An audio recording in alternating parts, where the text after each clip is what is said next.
And welcome everybody. This is Keith Barker coming at you for another live quiz. This one's on OSPF. I wish everybody luck. And without further ado, here we go with question number 1.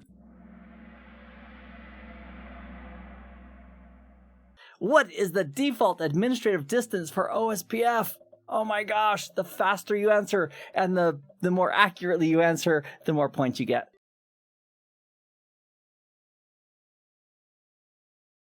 All right. So, oh my goodness, just crushing it. So we brought up an interface. This is from Packet Tracer and did like show IP protocols. That's going to show you right here the distance, which is the default distance for OSPF, which indeed is 110. Whew, we are smoking. Here we go. That's question 1 of 12. Here is question number 2. It's multiple select, so choose at least 2 answers. Actually, they want 3 exact answers. And based on the output here, which of the following are true?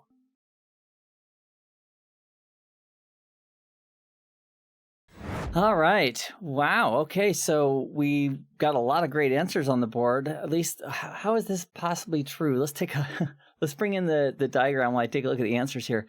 So this is actually off the same router. Let's talk about why the correct answers are correct as a little bit of a tutorial. Let me bring out a pen for this. All right. So at least 3 routers are on the same subnet. The reason that's true for at least one of these is because here we have a full DR other relationship. So the first one states the adjacency type, and then the second one shows the state or the role of the other one. And so on a multi-network segment, one guy is going to be the designated router, one guy is going to be the backup designated router, and everybody else for that one network segment, I'm talking right here, where this segment happens to be, this other one's not going to be a DR, it's not going to be a BDR, it's going to be a DR other. And if we have multiple DR others, meaning they're not a DR and not a BDR, everybody gets a full adjacency, and I'll put that in black. Everybody gets a full adjacency with the DR and the BDR. Just like that. That's the logical adjacencies. But they are not going to form a full adjacency with a DR other to another DR other. There's no need for it. And so there's also going to be an adjacency here. And that's why there's at least 3 routers on the same subnet. So if looking at the neighbor 4444, if there's a full adjacency and this DR other, that means we have at least 3 devices there if we're using the defaults for priority and nobody's bowing out. So that's why that one's true. R5 is a DR or BDR on gig 01. So every segment needs to have a DR and a BDR, and if has a full adjacency with the DR other, and the other guy out in that same interface is a DR, he's actually a BDR on that segment. So if you logically draw it out, now the goal on this is to help reinforce the concepts of how this works. It's important. It's important not just for a certification. It's also important if you're in a network and you're trying to troubleshoot, why is this happening or why isn't that happening? Understanding the roles and how they play out is important. And so each of these questions I put out there are intended to ferret out the understanding. Do you understand this, and do you understand how it works? And let's see here. All of R5's IP interfaces are included in OSPF, and that's because of the network statement right here. The wildcard mask says that I don't care what the IP address is. If it's IPv4 and it's on an interface, that directly connected network is going into OSPF, and it's going to be in area 0. All right, great work. Let me clear that all off, and let's continue on. I'll move that screen out of the way. Also, yesterday, I want to thank everybody who showed up for Office Hour. What a great session. It was about OSPF, and we did OSPF and HSRP and some troubleshooting. It was a party. So every 10 o'clock every Saturday, you can join me on Discord for Office Hours, and we have a new topic every week. So it's super fun. All right, here's question 3 of 12. 3 of 12. Sorry about my voice. When advertising the same exact IP subnet, which of the protocols listed is going to win a spot in the routing table?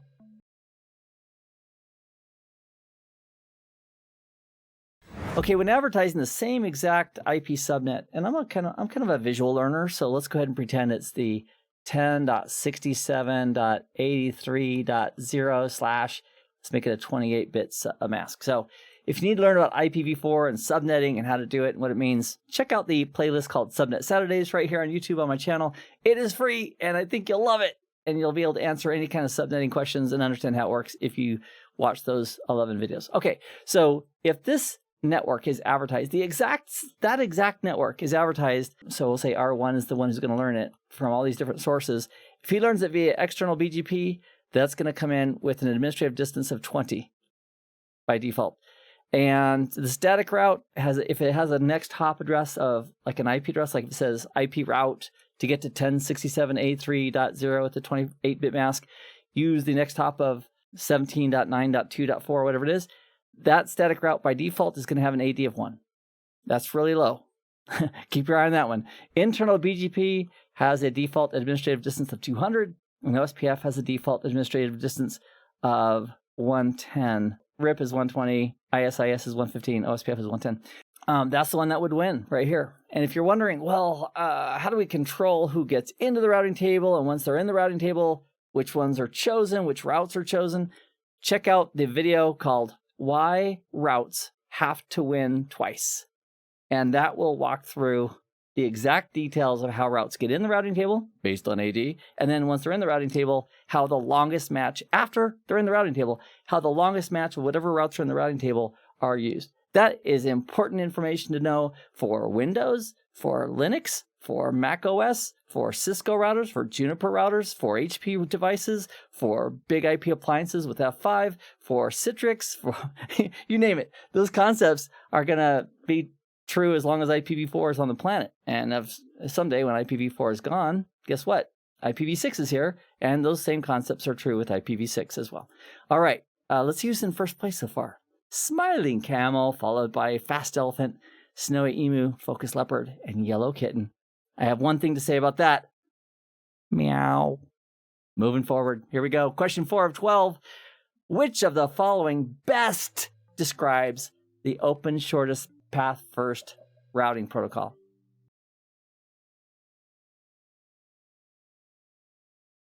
Also, everybody who's studying for their networking skills and getting better, way to go. My hat's off to you. It's worth it. It's worth it to learn the basic concepts and then keep on studying and keep on getting better and then apply those skills. And at some point, if you continue studying and continue practicing, you'll be paid for those skills. At the beginning, it feels like I'm studying and learning, but I'm not being paid for this. And that's my YouTube experience, by the way. I love doing this, but this isn't my full-time job. I do this because I want to do it, and I love doing it. I love helping other people. My full-time gig is over at CVT Nuggets, where they do pay me there. But my opportunity here is to help a lot of people, as many as I can. So which of the following best describes OSPF? Well, it's a link state routing protocol, which means basically all the routers are sharing little tidbits of information about all their links. So R1 shares its information, R2 shares its information, and then all the routers in the same area, like area 0, every router is going to have, for area 0, the exact same copy of the link state database of all the details. So it's a link state routing protocol, and it could care less about A, B, or C as far as the, classes of addresses and the default masks that may or may not be on those address classes. It could care less, and that's a great way to remembering classless.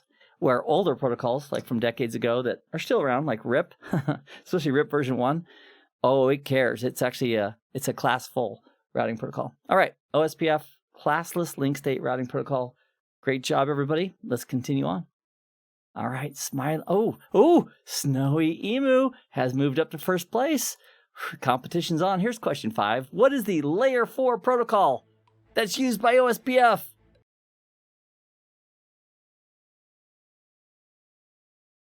Okay, it is 89. Is that pretty important to memorize? I would say that's probably not too critical to commit to memory long term, but it is important to be aware of how protocol stacks work in general. And so if we've got the protocol stack that we use and love today, which is the TCP IP protocol stack, not the OSI reference model, not literally the DoD model, although DoD created the TCP IP protocol stack effectively, and among friends, we would never refer to this as the OSI reference model. We'd say there's the physical layer, there's the data link layer. I'll put these out here to layer 2, layer 1, layer 3 is the network layer, and then layer 4 is the transport layer.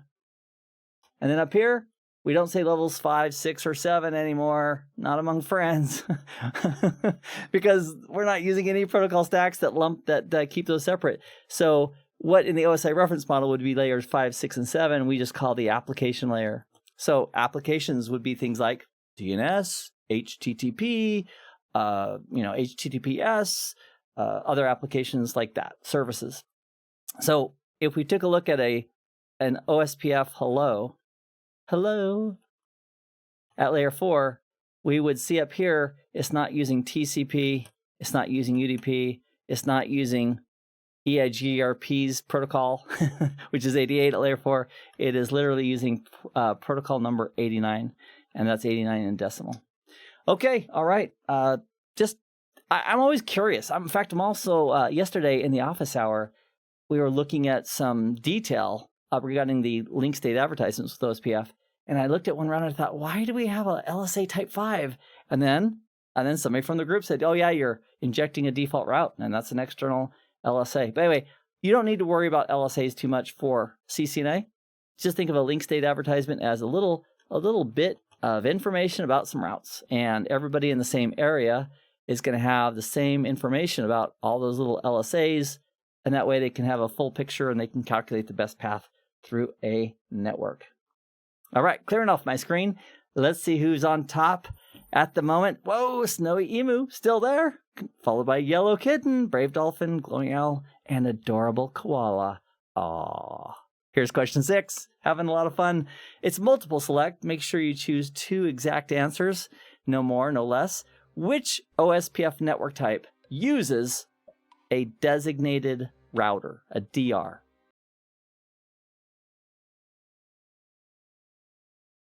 So if we have a network like this one, Ethernet, by the way, is going to have a default network type. So this is R5. If we look at interface gig 0/1, this is a show IP OSPF interface for gig 0/1, like that.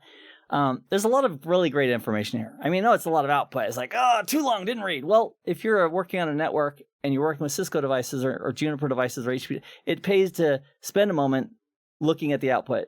And so as far as the network type, look at this. Network type broadcast.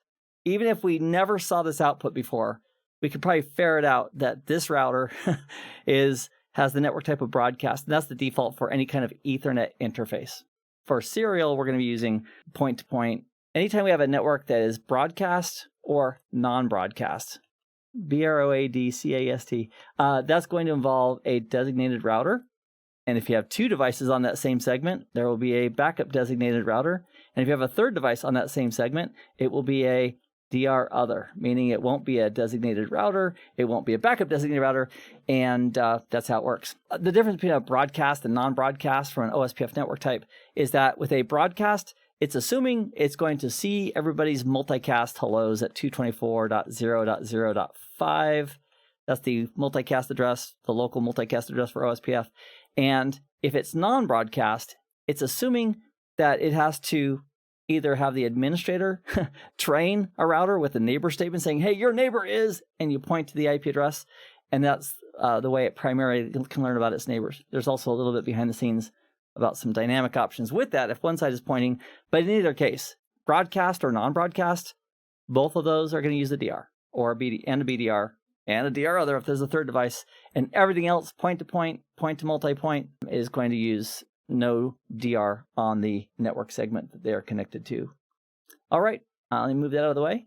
And Packet Tracer, oh my gosh, this is Packet Tracer. So it's free, it's amazing. It does most everything you'd ever want to do at the CCNA level for practice.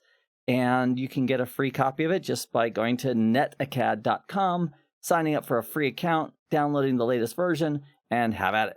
Build your own topologies in a heartbeat. So this is the one we built yesterday for the OSPF discussion in the office hour. So I put the framework of this together like a half hour before the office hour, and then we just labbed up OSPF and talked about what has to match and how it works and did a practical example. And we did all that like in less than an hour.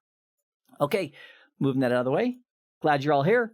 Moving on, here we go. Snowy Emu, still in first place. Congratulations to everybody who is putting in any time towards studying and getting better. My hat is truly off to you. It is all worth it. It's worth it. It's not going to be easy, but you'll be way better off by learning the technology than if you didn't. All right, after pressing enter in this upcoming diagram, what is R5 going to be using as its active OSPF router ID? And I want to thank Dave yesterday in the office hour for bringing up a few great questions, which gave us an opportunity to elaborate. And then I created this question based on Dave. So, Dave, thank you.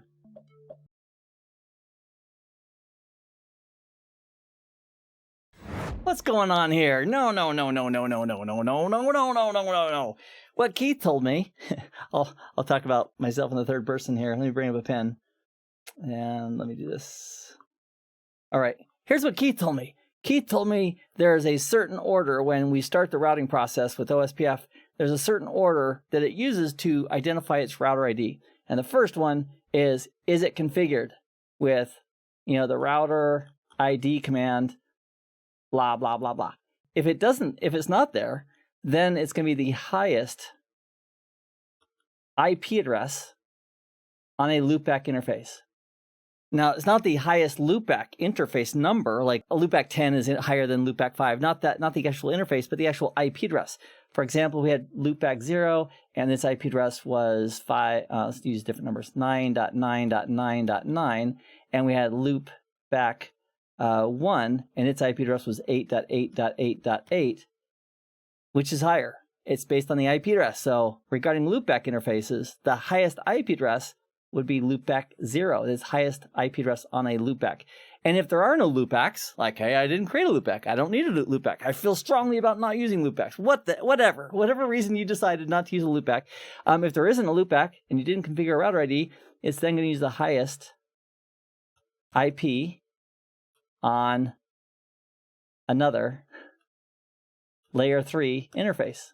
When I mean by another, I mean you don't have any loopbacks, so some other layer 3 interface. That could be a switched virtual interface on a multi-layer switch. It could be a sub interface if you're doing router on a stick. It could be a traditional layer 3 interface on a router if you're just doing traditional routing. And I see. So I wanted to explain this real quick. And the question still comes up, well, Keith, how come this is the answer then? If you demonstrated configuring 555, this one right here, on the interface. You configured it. Shouldn't it take place? And I asked about the active router ID. I think this deserves a quick demo. It'll be fast. But I did want to reinforce the pecking order for choosing a router ID. So let's bring in a volunteer. I've got a volunteer. He's right here. This is R5. See, his router ID is 5.5.5.5. And that's probably because of this. It's probably because that's the highest IP address on a loopback when OSPF started. So now that it's running, it has that router ID of 5555.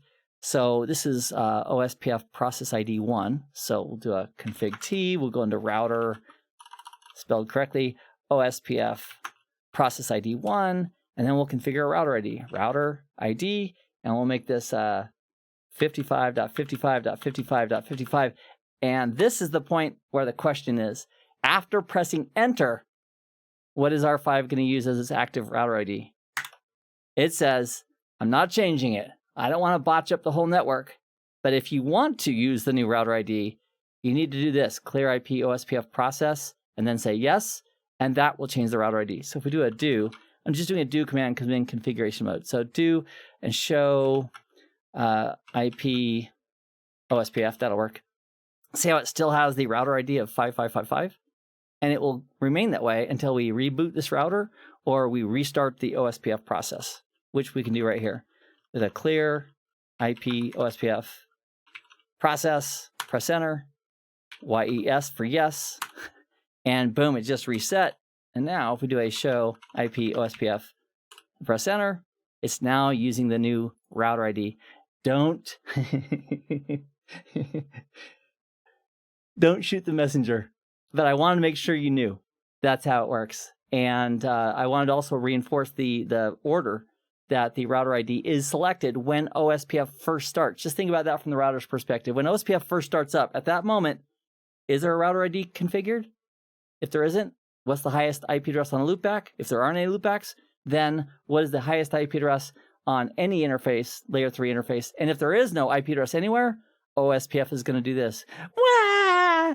It's going to say, I can't even really start the OSPF process correctly because there's no available router ID. And that's what is going to happen. All right. Fantastic. Lots of fun there. We'll bring that out of the way. And labbing up is the CCIE secret. A lot of people ask, what is the secret to getting a CCIE besides months of study? The secret is lab everything up. And then when you see results that are new or unexpected, you can say, why did that happen? And then dig in further and just enjoy the journey every step of the way. All right, question 8 of 12. Default-information space originate is being used on R2 in this topology. R2 is just right of the firewall. But R2 is not, I repeat, it's not advertising a default route into the OSPF domain. That's over on the left. Why? Why is R2 not advertising a default route?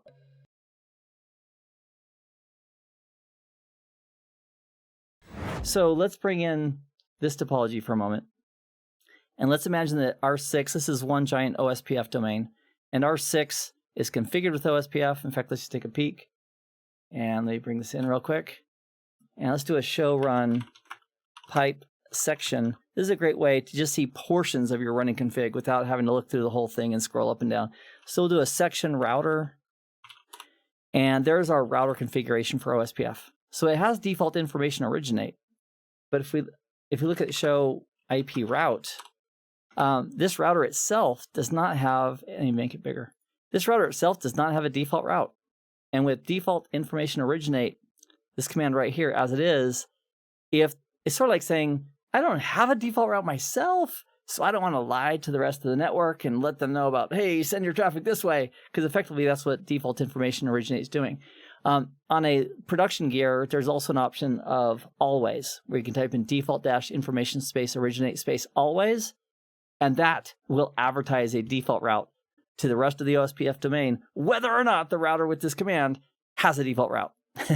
In Packet Tracer, they don't implement that additional option. But if we wanted to just prove this real quick, if we went back to our topology, let's go to R1. So here on R1, if we look at the routing table, and this can look at OSPF routes, show IP route. Please limit the output just to OSPF learned routes, I'm going to say.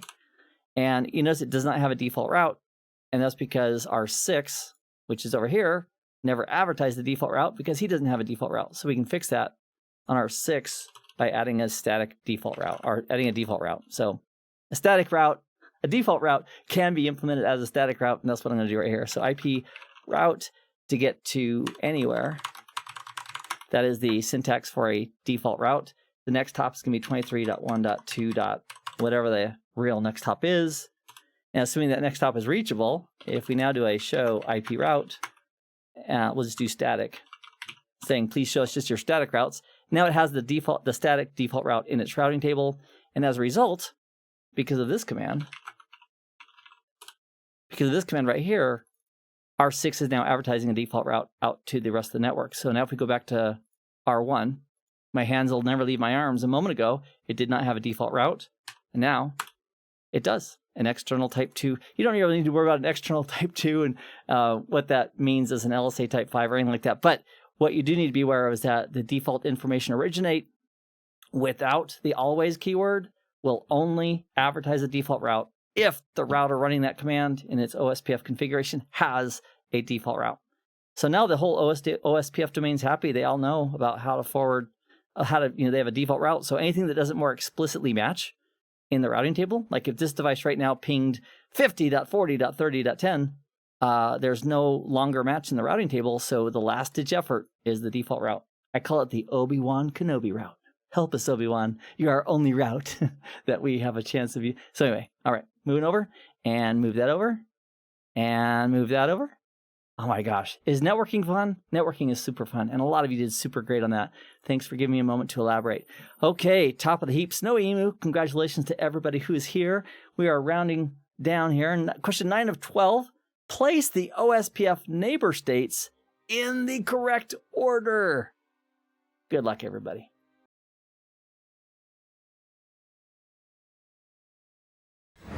All right, the order. Look at this. This is fun. I added a few extra terms because I wanted to make a teaching moment out of this as well. So here we go. If we have two OSPF speakers, and that's a fancy way of saying two devices that are running OSPF, let's have R1 just because I love that, and R2 just because it's so creative. So I've got R1 and R2, and they're both connected on the same network segment. Let's just chat for a moment about what would need to be in place if these guys were going to form a full and working adjacency. Here, this is just like from my mouth to your ears, what has to match in order for these guys to be a neighbor. They have to agree on the IP network. So if router 2 thinks, oh, this is the 10.12 network, and R1 thinks it's the 10.21 network, they're not going to neighbor up. They need to agree on the IP network that they are commonly adjacent or will be adjacent on. They also need to agree on the timers. So with timers, there are some defaults in place, which are pretty darn handy. Let's bring in a router and just take a look at the timers. So this is R1, again in Packet Tracer, all free. I've got also in my, if you go to thekeithbarker.com, I've got 20 or 30 Packet Tracer labs if you want to practice troubleshooting, configuring, all that. There's 20 or 30 there to play with. But if we do a timers, if we do a show IP OSPF neighbors, that's going to show me, I know I have OSPF running on these two interfaces because I've got neighborships across.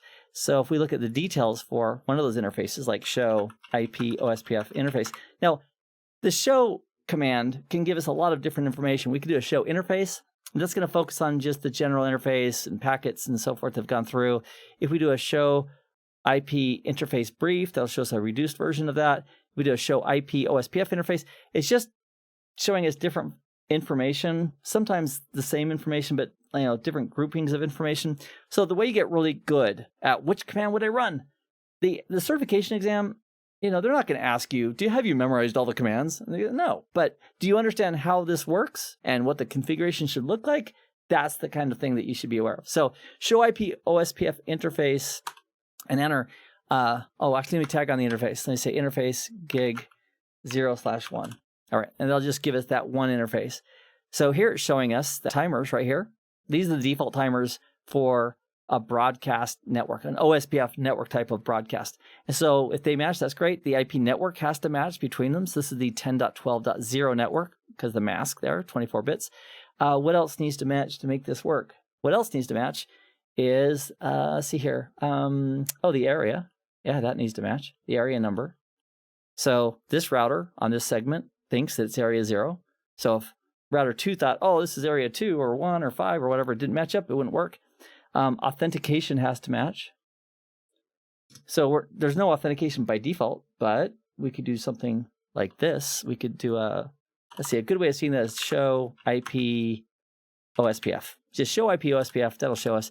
And here it's showing us that for area 0, the backbone area, that the area has no authentication. So they both need to agree on that.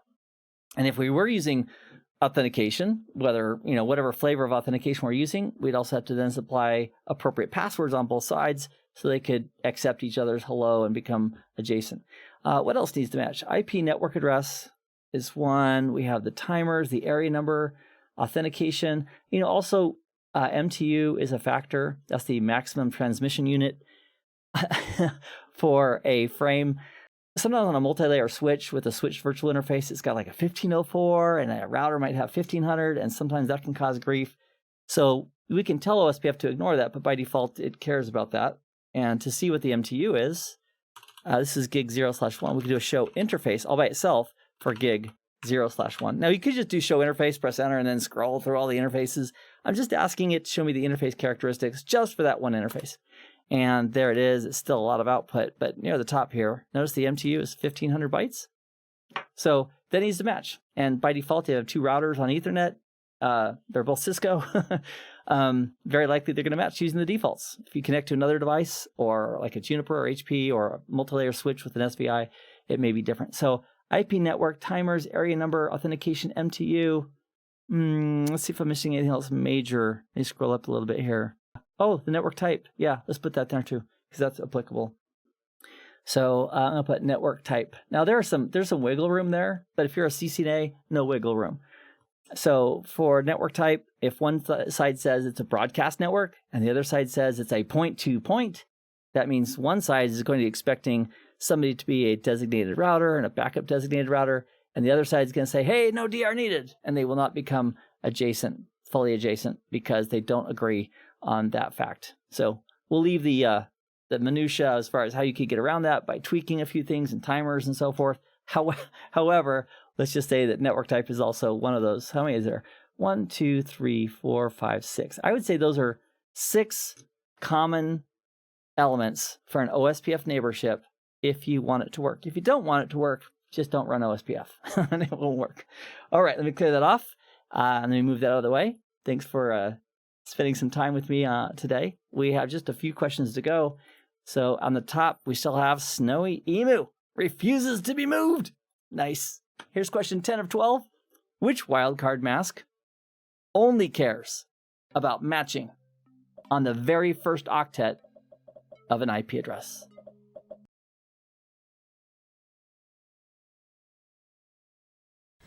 All right, whoa, I don't think I've ever seen such a fantastic response on the correct answer. It's just great. Which wildcard mask only cares about matching on the first octet of an IP address? And boy, fantastic work right there. So think of a wildcard mask as all the bits. This is in decimal, but really it's, behind the scenes it's binary. And this wildcard mask, if the bits are on, think about wild and that's wrong color. Wild and carefree. So if you see a wildcard bits that are on, just think, wild, I don't care. And so if we had an address, like if we did a network statement in OSPF, in fact, let's just do it real quick. No router OSPF1. It's not running OSPF anymore. We can verify that with a do show IP protocols. Yep, no RIP, no OSPF, no EIGRP, no BGP. Nothing is running on this for a routing protocol. So if we did a do show IP interface brief, and then we said router OSPF1, let's give it a router ID just for grins because we can. We'll say it's 1.1.1.1, although it would have picked that up from the loopback. But in the future, if we create a new loopback and it has a higher IP address, we want it to stick at this IP address. That's a good practice. And then let's go ahead and add in, let's add in any interfaces that begin with 10. So the network statement would look like this: network 10 dot, I don't care, because it's not going to check on those last 3 octets. And then the wildcard mask would say, I do care about matching on that first octet of 10, but for that second octet, I don't care.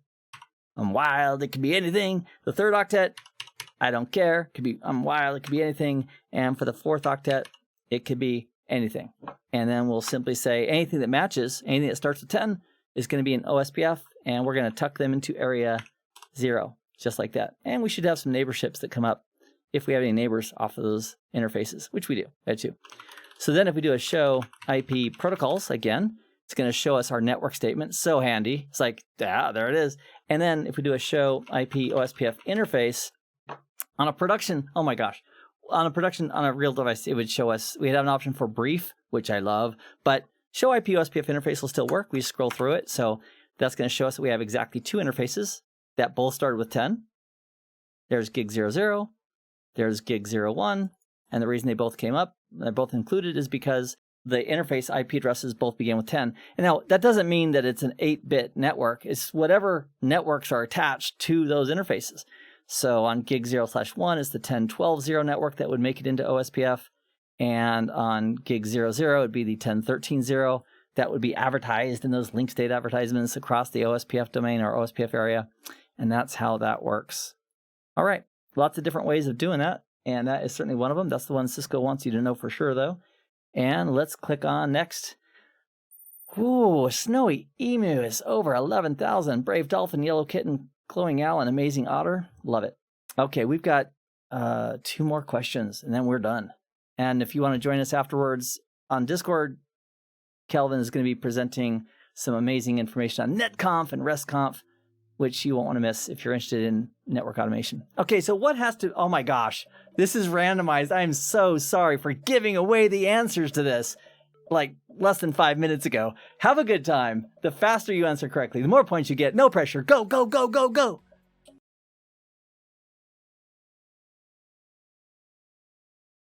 Nice, nice. I am very pleased. We've already discussed this in a previous question. I also wanted to, again, thank everybody who's here, who is participating in this live event, and it's awesome. I also am looking at the chats as between questions, and I realized that failure in life is a real thing. And I fortunately got my first CCIE back in 2001, which is a long time ago. That's like, what, 2 decades ago now? Yeah, over 20 years. In 2001, and I got it the first time. And the reason I got it the first time was because I had friends, and I had community, and I had like 8 months of 4 or 5 hours a day, 4 or 5 days a week, just labbing it up and practicing. And so if you're willing to put in the work, sometimes you have good results. So that's the good part. But as far as not passing, check this out. 2 years later, like 2003, I made an attempt at the CCIE security. And I thought, oh, I'm a CCIE. I have never, ever since that experience, I don't take anything for granted. Is because if a person has a Cisco Certified Internet Network Expert certification, it means, yeah, you could learn some stuff, right? And you can study and you can apply yourself and you can learn it. Maybe for some people it takes longer or shorter. But I went in and I thought, okay, I'm all brushed up on my security with firewalls and VPNs and all that good stuff. And I did really good on the firewalls and VPNs and stuff, but I got my lunch handed to me on the basic fundamentals of routing and switching. I got beat up because of BGP. So in my first lab, I was like all over BGP, like prefix lists and distribution lists and filtering and prepending and all this, cool stuff you can do with BGP. And then 2 years later, because I hadn't brushed up back on that part, and it was on the blueprint, my own fault. I just thought, oh yeah, I've got that, I know that, and I lost a big chunk of network connectivity because one thing I did in BGP that I wasn't paying attention to, and I failed it. So then I went back a second time, like a few months later. You had to wait like 30 days back then. So I went back a month later. The IE exam is the practical exam. When you go and do the lab, it's expensive, or it was for me, especially at that time. So I went back and I tried it again. I failed it a second time. I thought, I'm done. Give me the world's smallest violin. So sad.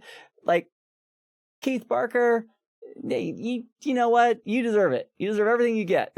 And I also don't deserve everything good I get. I'm very fortunate. But so and I apologize about taking up time on the stream. I'll get back to the questions in a moment. But it's important to realize that everybody has their own pace, right? And if you're studying and there's a failure, if you get back up again, you can do it. I mean, you may get knocked down. Look at Abraham in the U.S. and in the United States. Abraham Lincoln, I think he failed like at formal elections of some type 17 times. This is a man where like, no, we don't want you. No, hate the hat.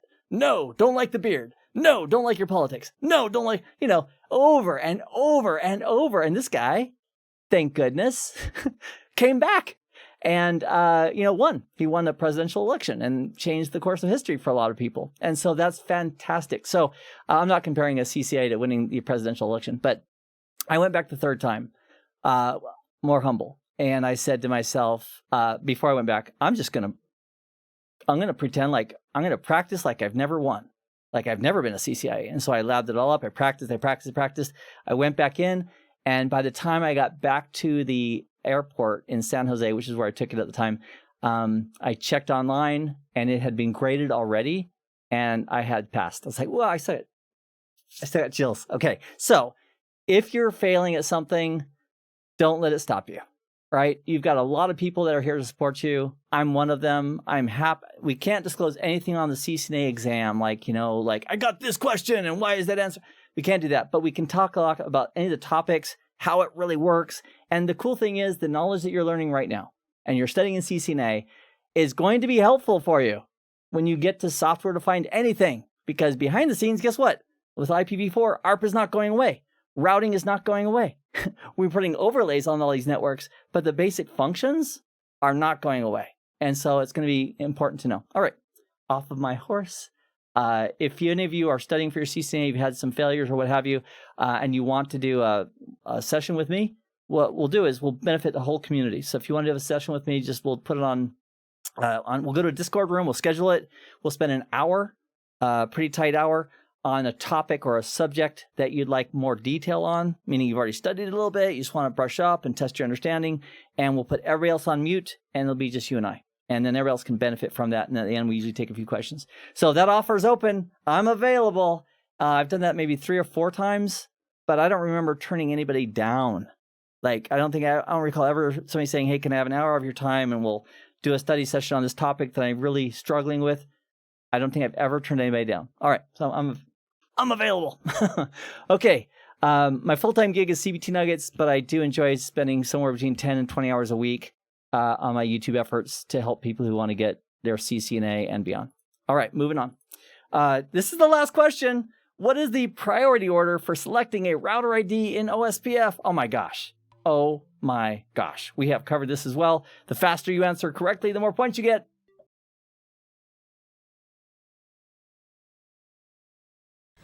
This is when OSPF first comes up. Configured router ID, done deal. No configured router ID, the highest IP on a loopback interface, done deal. No loopback interfaces, the highest IP address on any other interface that you may have on that device, and that is going to be the router ID that it is going to use. All right, let's take a look at the podium. Congratulations, everyone.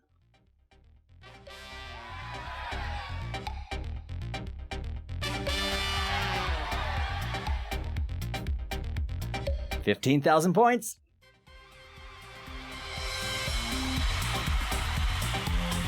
All right. Oh my gosh. So good. So good. So proud of everybody. Thanks for being here. These were the 3 most difficult questions. This top one, that was a little bit of a, that was the tough one because you have to clear the OSPF process. And then based on the output, which of the following are true?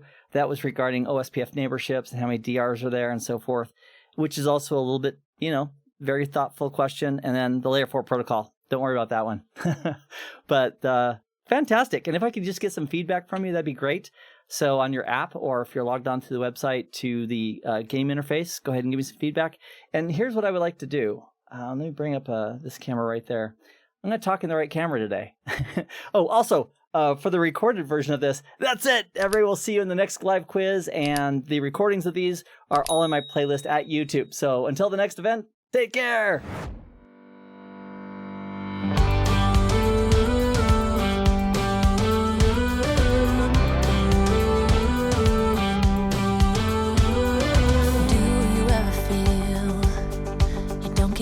What you're putting in, all your hopes and efforts are all in vain. Who will pick you up when you've lost everything?